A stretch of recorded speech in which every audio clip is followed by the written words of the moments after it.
Strong Enough merch is now available. Go to strongenoughpod.com and check out all the stuff that you can get so that you'll have those daily reminders that you are strong enough, you are worth it. Welcome to the Strong Enough Podcast, where we talk about the challenges and celebrate the triumphs of people just like you. I'm your host, Claudia. Over the last year and a half, we've had some pretty amazing guests. And this week, we're celebrating a few of your favorites. So stay tuned for some of their best stories, great advice, and a few laughs in between from ours. Yep. So how do you make conflict less scary for people? So this is actually one of my favorite things to talk about. So this is my spiel. Conflict is not a dirty word. Conflict is inevitable. And the question is, can you understand each other enough to have this conversation that doesn't have to escalate into a conflict? I have had people calling me, let's say for therapy, right? Where they're saying, we need a third party to tell us who's right and who's wrong. Okay. Now, if you're coming to therapy in order to have a competition of who's right and who's wrong, you are both going to lose, right? Okay. So the point of conflict actually is mutual understanding. It is not even about resolving the thing that you're coming to the table about. Okay. The first step has to be, can we come from a place of understanding that this is a relationship of love and a foundation of trust and respect? And therefore, with that premise, can we have a conversation where we might disagree about something, where we might have even strong feelings about something? And can we do that in a way that doesn't have to be critical or demeaning or attacking in any way, right? And so what that means is I work from an EFT perspective in my therapy world, and I'm trying to apply that to the marriage planner. Mm-hmm. So the understanding of EFT, which is emotionally focused couples therapy, is that there is a pattern of interaction that every couple has, and it repeats itself every conflict, no matter what the topic. Okay. So what that typically looks like, okay, so the most common pattern I'll just give, the most common pattern is what we call the pursuer withdrawer. Okay. And what that looks like is that the one person will initiate a conversation by saying, I need something from you. Okay. So it's either, can you please do this? Can you please not do this? I need something from you. And sometimes it's coming from a place of, I need to connect with you, right? So we need to understand the meaning behind the request. And for some reason, because of each party's internal stuff and their own stuff from childhood and their previous relationships and all that stuff, right? So that the second person ends up hearing it as criticism, okay? It lands on them like a grenade. And they can either shut down and withdraw and say, screw it, I'm not having this conversation, right? Or they get defensive and attack back, which sends a message back to that first person. Do you even care? Does this matter enough to you? Are you gonna show up for me? Are we gonna make it, right? Because when that lands on that second person as criticism, the way that they internalize it is, I can never please you. I can never make you happy. I keep disappointing you. I'm not good enough, etc. Right? Now, again, this is the most common pattern. Of course, we have other ones also, right? Mm-hmm. There's the avoider avoider, right? Which oftentimes means we don't ever fight, right? I mean, I don't know that we'll have time to go into that one right now, but typically what that means is that avoiders avoid for lots of good reasons. I'm afraid of what's going to implode. I don't know how to say this. I've never seen healthy conflict, right? I'm afraid that even if I say it in the nicest way possible, that it will land in a way that you can't hear. And I value this relationship too much to go there, right? So it's operating out of fear for the most part, right?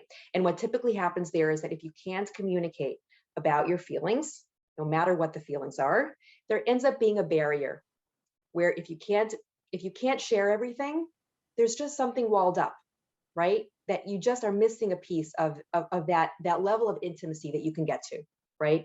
And so in this pattern, what we really need to get to is the underlying meaning, right? And what does this mean to you, right? Why does this end up triggering you in this way, right? And we can get to that to understand that, right?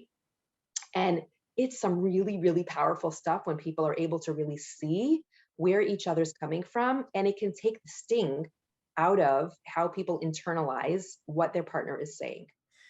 What gave you the courage to say, I'm going to make this change? You mentioned that you went through child abuse, you lived in a war zone, which I can't even fathom. And then you had the issue with the kids at school. So, what was it like for you when you said, no, I'm gonna try to get past this. I'm gonna be stronger and see what I can do to get through this? There were, again, a couple of factors. I cannot take all the credit. I give a lot of credit to my teachers, actually. In school, I had a couple of teachers, Miss Wallach and Miss Hudson, who became Mrs. Gutman. And the reason I say that is because I was a very withdrawn kid after that. I was good at violin, so I was in the orchestra, and I was good at singing, so I was in the choir. But I never wanted to be someone who, I don't even know how to say this. I didn't want to be someone who stood out, if you will. And because I didn't want to stand out, I ended up getting into a place where, I don't even know how to say this in a way that will work. I wanted to be the person who didn't talk to anyone. I wanted to be the person who didn't ask anyone. But at the same time, choir made me be a person who wanted to express myself through creativity. And when you get to that place, when you go, oh, you know what? I am going to express myself through creativity, then suddenly things open up in a way that I had not expected, right? So I became able to express myself through someone else's words, right? So when I was able to sing, I wasn't singing my words, I was singing someone else's words, and that made it a lot easier. But also, Mrs. Gutman, I hated to read, in part because no one ever taught me how to read English, for example. And she suggested that I read a book. She's like, try this. And I was terrified because I thought I was going to have to stand up in front of the class and do a book report. And she said, no, you don't have to do that. Just read this book. She gave me 2 books to read, The Phantom Tollbooth and Black and Blue Magic by Zilpha Keatley Snyder. And I got to tell you, they changed my life. So what happened was I started reading and ended up reading 2 books a day for my entire 6th grade. Like, I would literally go into the library. Ms. Wallach would give me 2 books. I would return the books from the previous day, and I was just reading, taking in, and I discovered Nancy Drew books. And that was amazing because I found she was outgoing, she was adventurous, she had friends, she went on these incredible adventures, she solved mysteries, and she had a dad who cared about her, which I did not. I mean, I had a dad, but he, abusive father. So because of that, I was able to see that there were other possibilities, right? That's something that I hadn't really known, because in my house, it was my dad's way or the highway. He once held up a piece of white paper to all of us, to my sisters and I, and he said, I'm your father, and if I say this piece of paper is black, your job is to say, yes, Dad, it's black. What do you do with that? So you in my mind, that was how a father treated his children. Whereas in Nancy Drew books, Carson Drew was supportive and a wonderful dad. So having that was amazing, having that touchstone. So anytime I find focal points or touchstones like that, that's what I hold on to in challenging times. Did you think that was all fiction? When you were reading it, because you didn't have that experience on your own, did it feel like kind of a safe, nice place to be, but it couldn't possibly be real? That's an interesting question, and one no one has ever asked me before, Claudia, and here's why. Because I didn't understand the difference between fiction and nonfiction when I was a kid. I remember when we came over right when Gerald Ford had become president, and then Jimmy Carter won the presidential election. We came over in 74, this happened in 76. And I didn't understand that the peaceful transition of power was possible. And so I was terrified that something horrible was about to happen, because I didn't understand that this was different. This is done differently here in the USA than it's done other places where peaceful transitions of power don't really happen. So that was a real challenge for me. when I saw fictional things happening on television, I didn't understand that they weren't real. Also, I had no one explained to me, no, this is just a story. I didn't understand that it wasn't actually, I don't know, whatever, Dynasty or whatever the show was, right? I didn't get it. I didn't understand that that was fictional. And it wasn't until later that I went, oh, none of that was real. Okay. So there aren't going to be aliens coming down from the sky. Got it. Okay, now I understand. And it became a lot easier for me to understand what was happening and separate the two as I got older. Do you stop what you're doing?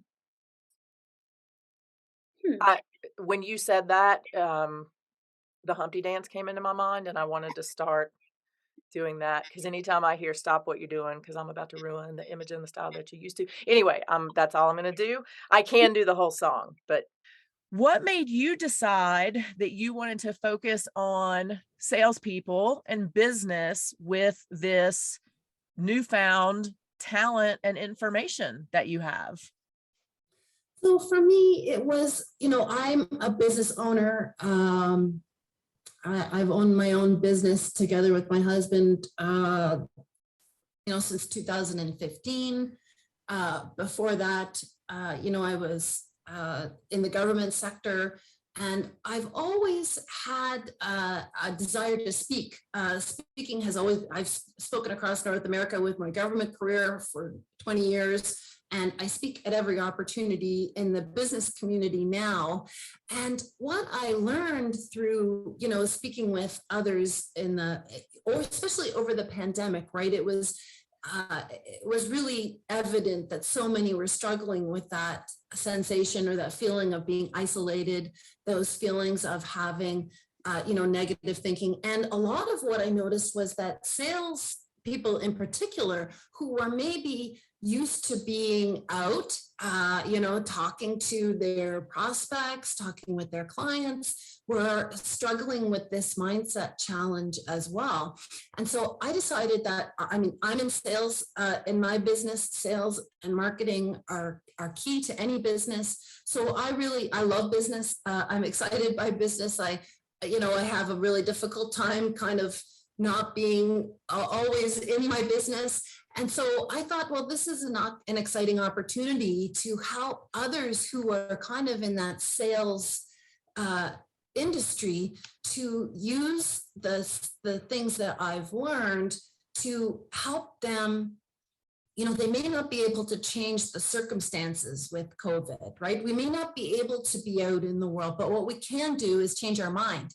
And so by changing your mind, you change your results and your outcome. And this is where, I kind of got to the point where I know how to sell. I sell every day. I find sales exciting and I love meeting people. And this is the case with every salesperson, is that they are out there dealing with their prospects. But if you're doing it from a phone as opposed to being in person, for example, some sales folks have call reluctance, for example, right? You don't feel like you want to pick up that phone. There's something about that anxiety about picking up the phone, where maybe you're really great at going in person and meeting people, or maybe it's the opposite. Maybe you have no problems picking up the phone, but doing that sales presentation in person is a challenge. And so at the end of the day, what it actually is mindset. It just boils down to mindset. And so if you can use the phrases, the affirmations, the mantras, whatever you want to call it, that help your brain choose the positive outcome as opposed to go with the anxiety or the negative thought, then that's where you feel motivated and excited and interested. And so that's where that all came about, really, was just how I could help other salespeople continue to succeed through this kind of challenging time. And the reality is now, if things happen again, who knows in the world, right? Now they have the tools to be adaptable and have that success mindset that can guide them and drive them no matter what the circumstances are. And that's about the outcome or the result, right? Is that we choose our own thoughts. We choose our own mindset. And as a result of that, nobody else needs to know what you're thinking. That's the other thing I really love about mindset is you don't have to tell anybody, right, what you're thinking. You can just be chugging away in your mind, telling yourself how great you are and how great your life is and how great everything is going. And it doesn't matter what actually is happening in the world because it's just what you're telling yourself. I love, what you said about loving salespeople and being a salesperson. I equate everything with sales, to be honest with you. Even when I was a police officer, to me, that was a sales job because I had to sell whatever solution I had, in my back pocket, whether that was taking you to jail or making you, or, trying to get you to leave your house so that you didn't continue to fight with your spouse. I had to sell that solution to you. So I also feel really strongly about sales. And I feel like in some way, we're all salespeople in that regard. What kind of positive impacts have you seen this mindset shift have in people's general lives, not just their work? Well, I think what happens is that when you start to feel more positive and you start to get those ideas and insights and circumstances in your life, you feel excited by that and motivated by that, and you want to set goals. You want to achieve more. You're expanding, your mind is expanding. So what I've noticed generally is that people really start getting excited about expanding their lives. They want to set goals. They want to set big goals. And they think in their mind they can do it. And that's the key piece, right? I think you're absolutely right. Everybody is in sales. A mom is trying to sell her family on, healthy eating, or during all of this homeschooling, right? That being online is the necessary and that you have to do that to learn, or it's the business person who's trying to sell something out in the community online as opposed to in person. Everybody is in sales. I totally agree with you. And so I think what happens is that once you start to get those great ideas coming in, you just want to continue to grow and grow and grow. And that's what I've noticed the most out of the groups that I've chatted with, the people that I've presented to, is that they want to continue to achieve goals. And the nice thing about mindset is that it is an ever expanding awareness. Really, our minds are amazing. They have no limit, right? They really are unlimited in their capacity for, whatever it is that we want in the world. And the fun thing is, as I've mentioned, when you're setting a really big goal, it causes a lot of anxiety and stress and excitement at the same time. But the nice thing about it is that you don't actually have to tell anybody about that goal. You can just continue to take the actions that come to you through your positive mindset and build yourself towards that goal. And then, once you've achieved it, you can say, oh, that was fantastic. I set my mind to that and I achieved it. And then you keep going. And so that's the nice thing about mindset is that, having a success mindset applies to every aspect of your life, and every aspect of your life, you can continue to expand. So that's, I think, the most exciting thing for me is watching, people who had call reluctance or who had fear of presenting, they take the mindset of, I'm going to get in front of my prospect. I'm going to get in front of my prospect before 9 a.m. every morning. That's my goal, right? And then they take action that comes to them, and then it's a great outcome. they meet people, they get exciting goals achieved, they get more sales, and so then they continue to build from there on what else they can do. Very frustrating. I do want to point out quickly that there's no way that you're 59. That's simply not possible. So we're just going to move on from that. You mentioned when you were speaking, you know, about how sometimes we repeat a pattern or we repeat a behavior, and whether that's at work or in relationships, and that's honestly what it made me think of. Is, you know, I have been in a domestic violence relationship, and you know, I can even look at myself and see some patterns that repeated for a time. Luckily, I finally got past them, but we seem to do that a lot. And, you know, we think we got better, we think we addressed the problem, and yet there we are again in the same situation. Why do you think that happens, and what can we do about it? Well, I think the first thing that is the most important is kindness to ourselves above all else. The other thing I have to say about that is that we perceive progress to be linear, and it is not. It is a spiral. So while you may say to yourself in a moment of frustration and anger at finding yourself in a similar situation, it's not the same. It might be similar, but it's not the same because you are now dealing with a different layer of that pattern, because every pattern is an onion. And as I have recently discovered for myself in an area of my life, the deeper you go into the onion, the thicker the layers. Mhm. That's not really talked about very much. So I am here to discuss that. Uh, and I think that when we perceive progress as linear, that's when we get stuck. Well, what's the point? If I'm Mhm. just going to find myself in this kind of situation again, why am I even going to go through the tears and the suffering and the pain and all the things that accompany unraveling a pattern? But when you can reframe it as it being a spiral and you're working your way down to the core. And you know what? It's funny. I used to joke all the time that the bitch who got my body in the next lifetime owed me big for all the work I've done. And now I'm at a point at this stage of my life where I'm like, you know what? I'm going to save some for the next person. I don't need to do it all, And I think that's also a really healthy attitude because it's never going to be perfect. It can always be better, but it's never going to be perfect. So when I find myself in those situations where I'm like, Jesus fucking Christ, are you kidding me? How can I be in this place again? I do my best to take a breath and be kind to myself, particularly that small person whose energy still lives inside of me, and say, okay, here we are. But you know what? Maybe, and there's a wonderful poem.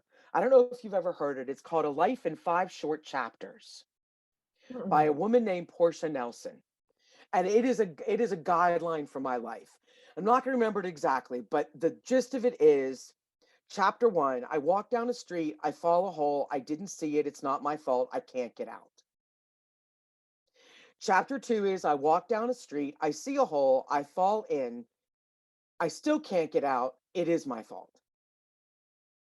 The third chapter is I walk down a street, I see a hole, I fall in, I manage to get out.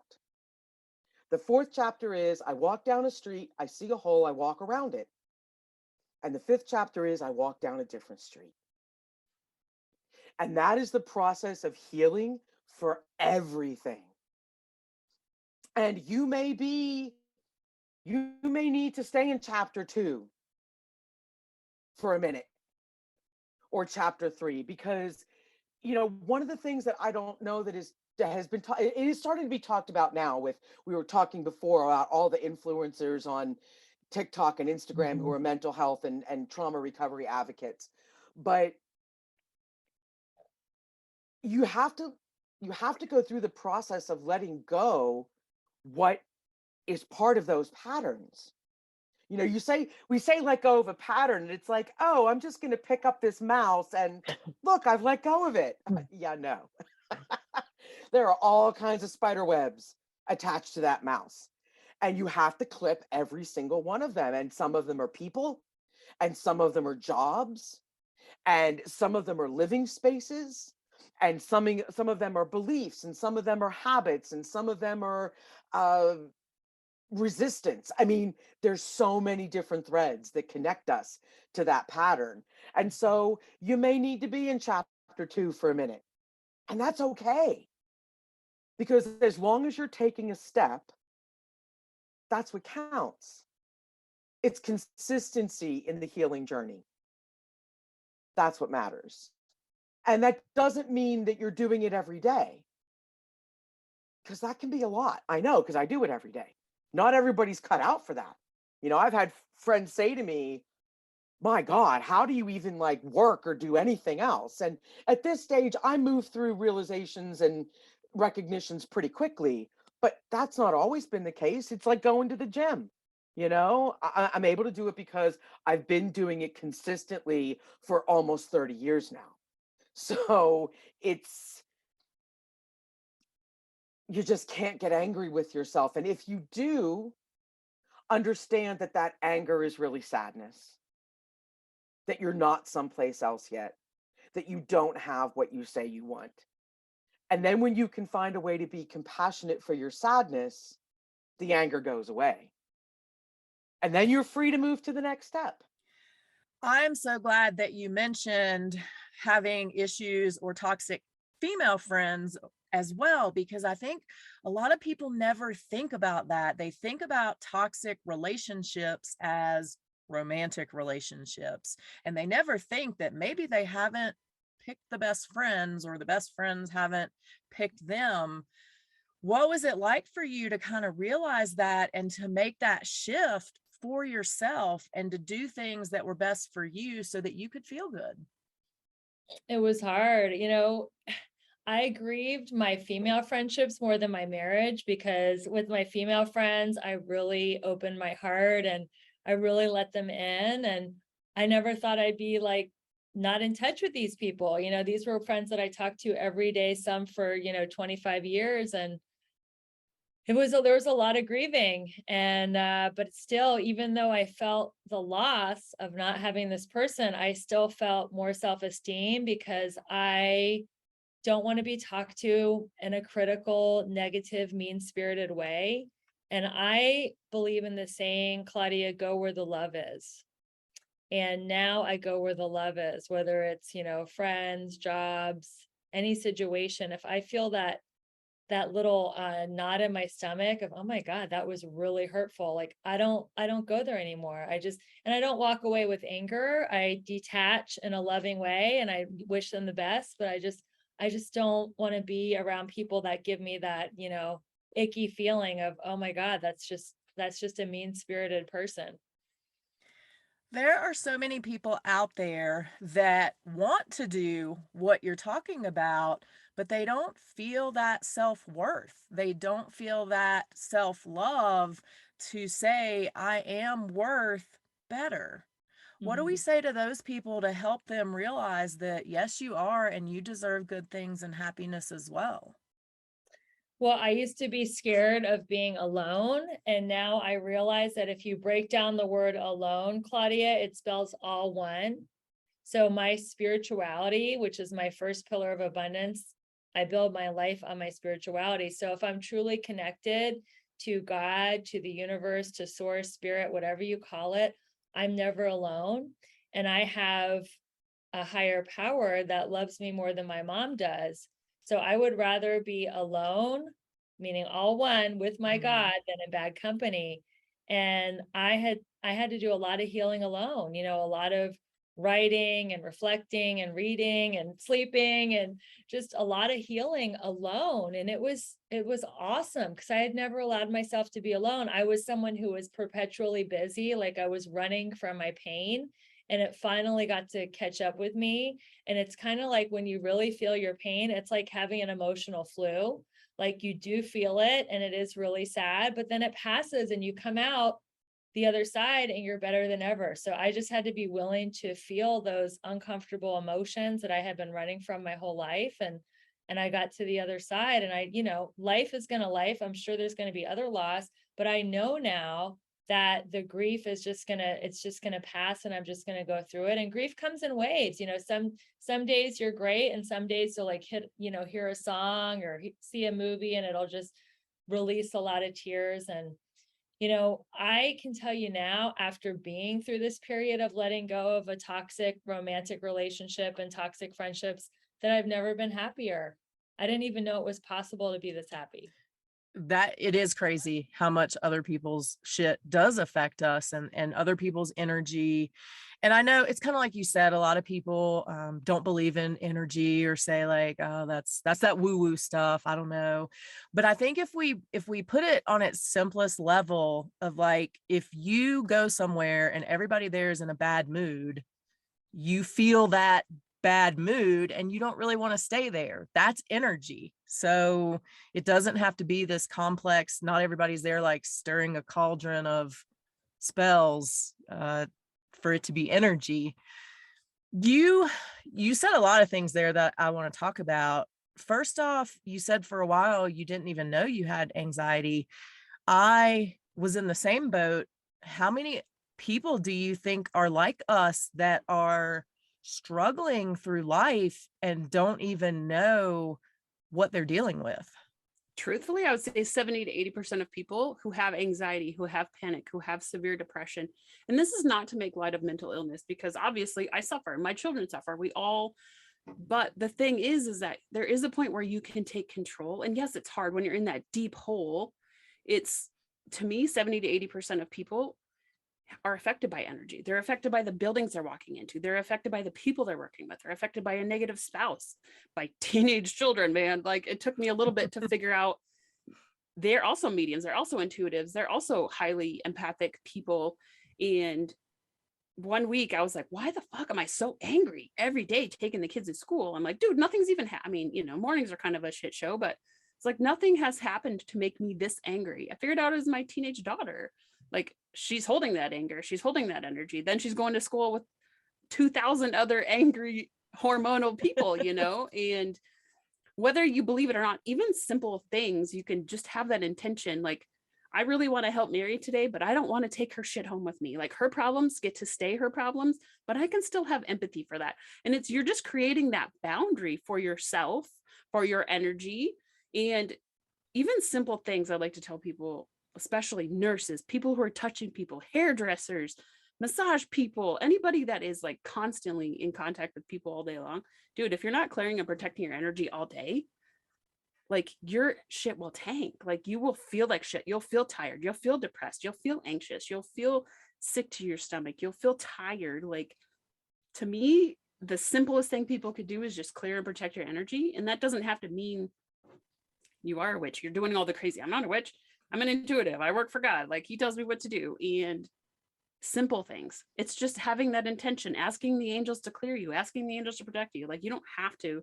I need my shit simple and fast, and Spirit knows that. Like, my shit is fast, simple. If I can't do it in the car when I'm going to the bathroom, then I'm not going to do it, because I don't have 40 hours to sit and meditate and clear and do all the things. Like, nope. Spirit and I have created super fast, like, dude, I'm going into Target. What do I need to protect myself? And then they'll just put lightning on me, or they'll put this on me. I'm like, okay. And that's all I need. I don't think about it. I don't worry about it. And now that I understand it, I know that where my anxiety is usually very, very low.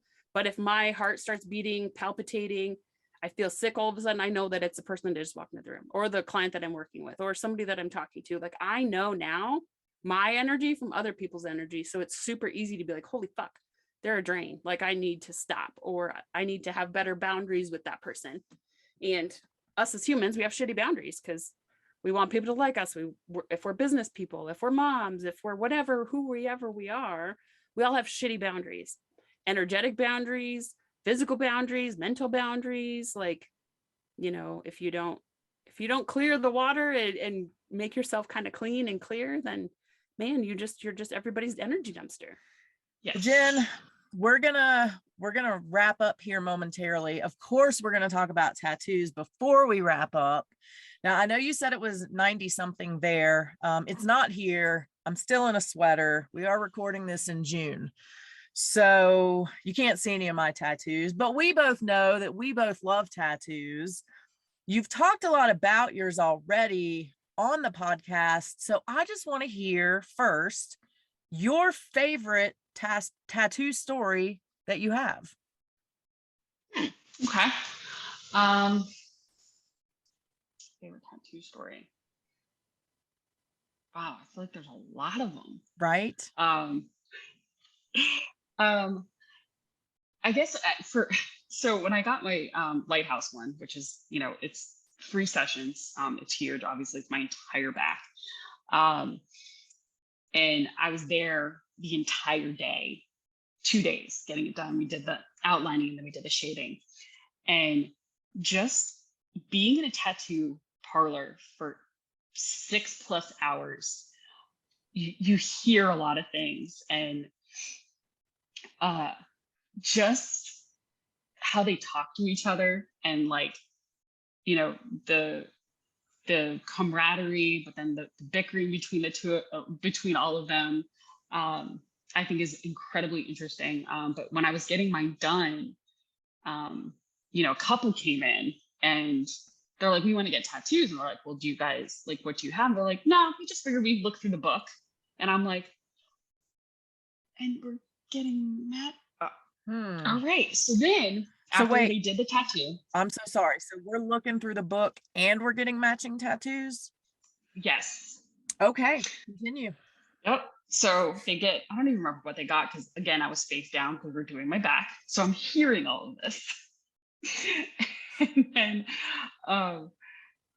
afterward, my tattoo artist and the guy that owns the shop and everything, they're like, yeah, so over or under, how long you think they're gonna last, and then what do you think we're gonna do a cover up for them? And I just thought that was hilarious, because I'm like, obviously this happens all the time. And I know I've talked about this before, but I'm the type of person that, like, I think about my tattoos. Like, it takes me sometimes years to be like, all right, I have this idea, and then I'll execute it. And I came up with the idea with the lighthouse tattoo back in 15 when my grandfather passed away, and I just got it done in December 21. So like, it was several years. Granted, I was dealing with all this illness stuff, so the tattoos were not on my radar at that point. But I'm just like, how often does that happen? And I kind of want to know, like, that you just walk in, let's get matching tattoos, and I'm like, I feel like that's a really bad idea.